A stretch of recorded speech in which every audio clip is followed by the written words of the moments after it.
Good morning everyone, welcome to Dunmore Off-Road Activity Centre here in Spa, Ballynahinch, County Down. You're here this morning courtesy of Russell's Motorcycles and Michelin Off-Road Motorcycle Tyres. We'd like to start making a few videos that are going to be very helpful for anyone that's interested in starting to get into trials and off-road motorcycling. So the first thing we're going to introduce you to is a thing called the power check, and that's basically a safety check of the motorcycle that you're going to ride off-road. So the first thing we do is we go to the petrol tank, so P stands for petrol. Check that you've got sufficient petrol in. Let's just see where we're at. And as anticipated, yep, we're full to the neck with petrol. So that'll save any heartbreak out on the mountain. Screw that back in there. O then stands for oil. And with this particular 4-stroke machine, we've got transmission oil on the right hand side, which you can check on this little dipstick, and then you've got the engine oil, which is checked on the left hand side. You will get a manual with each of your bikes, and that'll give you all the specifications that you'll need to put the correct amount of oil in both sides of your motorcycle. Moving forward to the front of the bike, this is a water cooled machine, so the W stands for water.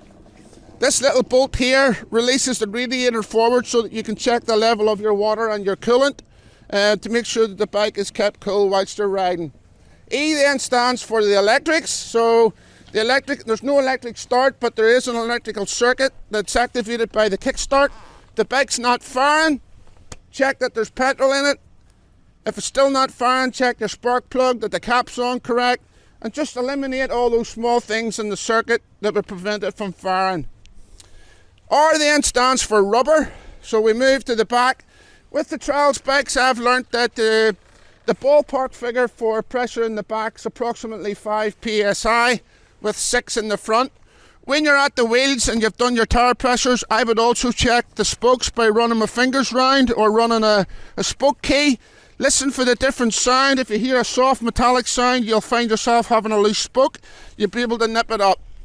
I then move to the front of the bike and I start to check various components on the bike. The first one being the throttle. So turn the bars full lock right, open the throttle, release it, and make sure it's snapping fully closed.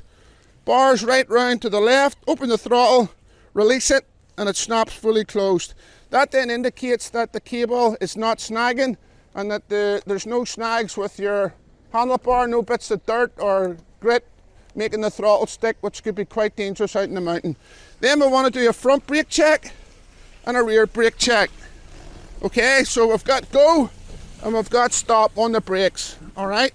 Then we go and we check visually all the nuts and bolts across the handlebars. Always remind yourself, if you've been working on the bike during the week, right, that I tighten this up, that I do a bolt check in the workshop. Look around them visually if you want to. Run the spanners and the Allen keys round them, mudguard nuts, axles, brake calipers, gear levers, check the chain tension, and always refer to your manual then for the specifications. So generally now, footrests are flicking up and back again, brake pedal lever coming back, same as the gear lever. So I've done a bit of preparation in the workshop. I'm going to be testing this 301 Montesa for Russells today, and we'll speak to you back out on the mountain.